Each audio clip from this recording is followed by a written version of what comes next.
The cause of a hotel fire in Falfurrias is under investigation. Yeah, and the investigators interviewing guests and hotel staff to figure out what happened. Channel 5's Carolina Cruz in Falfurrias gathering the details. Carolina, what's the latest?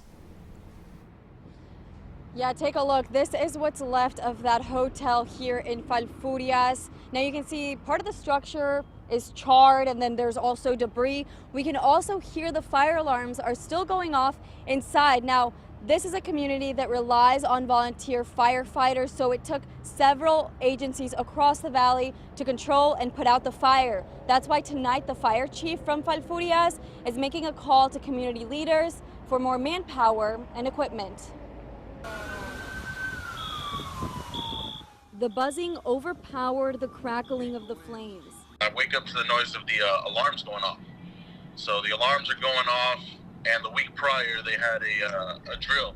Jose Castillo knew exactly what to do after that routine fire drill turned into a real-life scenario. Quickly identified that the fire was too hot to have firefighters upstairs, pulled them back and went defensive. I hear people yelling, saying, "We need to get out of here, we need to get out."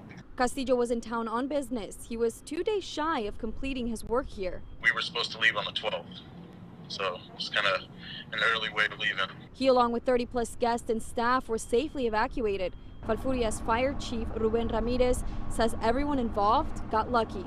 To be completely honest, I mean, had it happened during the week, we would have had a longer response time because, like I said, we're all volunteers and we all work. We all have a day job. And, I had firefighters, fight fire all night till about 4:30 and had to go work at 8 o'clock in the morning. Crews battled 2 blazes, the hotel fire and a brush fire that ignited from blowing embers.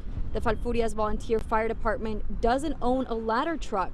They had no way of containing the 3-story building fire alone. It's definitely, something that I think our city needs to identify and resolve the issue. I had approached the city council on it a while back about getting a ladder truck. They said it wasn't in the budget. And I say, as of last night, every council member that I had on fire scene was saying we got to get one of those trucks. They were working with the tools that they had, but they were doing the best job they could. Over a dozen other fire departments from surrounding cities helped. Chief Ramirez says this isn't a reliable plan. We're 30 minutes from any response. I mean, if we call for assistance from a ladder truck, the closest one is 30 minutes, and to get them en route and moving, it's going to be 45 minutes to an hour. Chief Ramirez is looking into grants to afford buying a ladder truck. As for Castillo, he says the items lost in the blaze can be replaced. He's grateful he and others made it out safely. The investigation into what caused this fire is going to continue throughout the rest of the week. Just right now, we have fire marshals on scene. They're going to be here along with ATF and a K-9 to spot the specific point where that fire ignited. We hope to have an answer for you later this week.